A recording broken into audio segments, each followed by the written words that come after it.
Preptober's here, so I decided to dye my hair instead of actually working on anything for Nano. Doing good.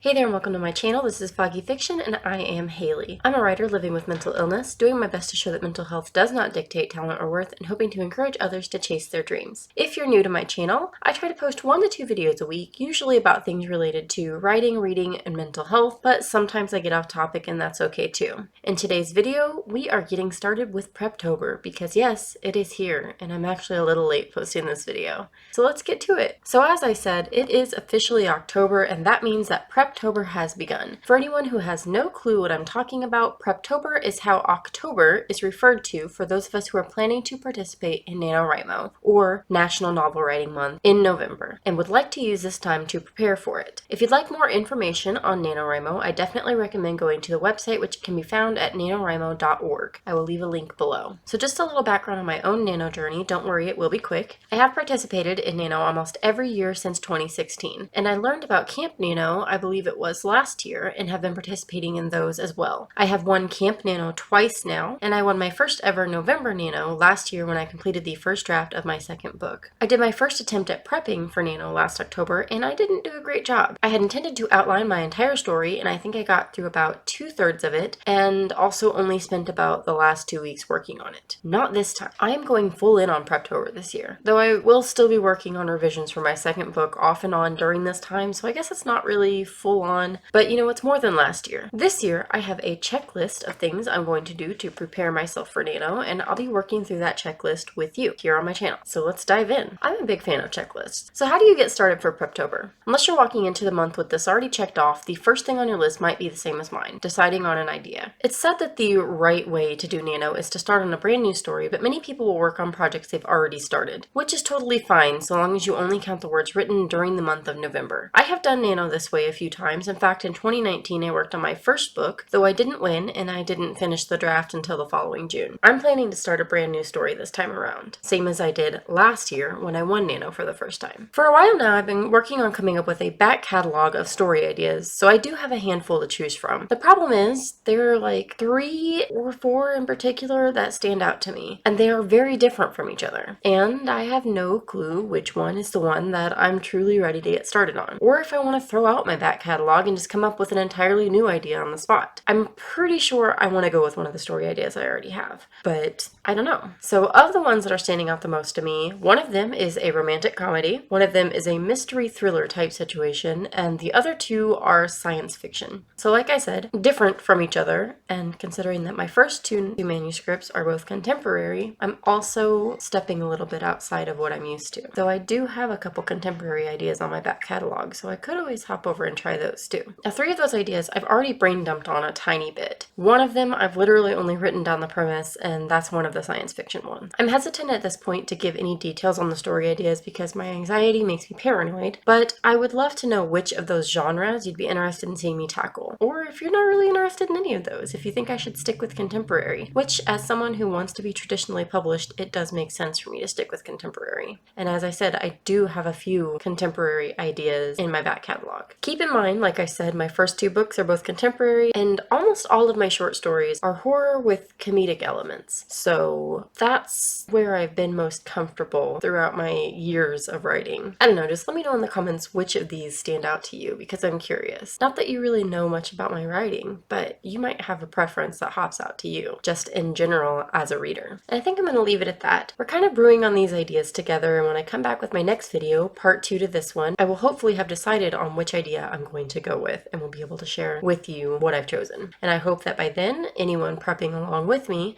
will also have decided on what idea of your own you're planning to go with. I'm also hoping to have that part 2 video up later this week, but we'll see. I just asked for more hours at work, so I won't have as many spoons to put into things like this. Let me know in the comments how you get started for Preptober, if you've already started or if you're hopping in late like me, which of those genres I mentioned sound most intriguing to you, and if you've already got an idea picked out. If you do, I'd love to know if it's a brand new one or something you're picking up to work on again. Also, am I the only one who has an extensive back catalog of ideas? I feel like that's a dumb question, but I'm really curious if there's anyone out there who immediately starts working on an idea when they get it, or if they just write it down down and add it to your back catalog for another time like I do. Like this video if you enjoyed it, subscribe if you're interested in following my very clumsy journey as a writer living with mental illness, and enjoy the happy moments.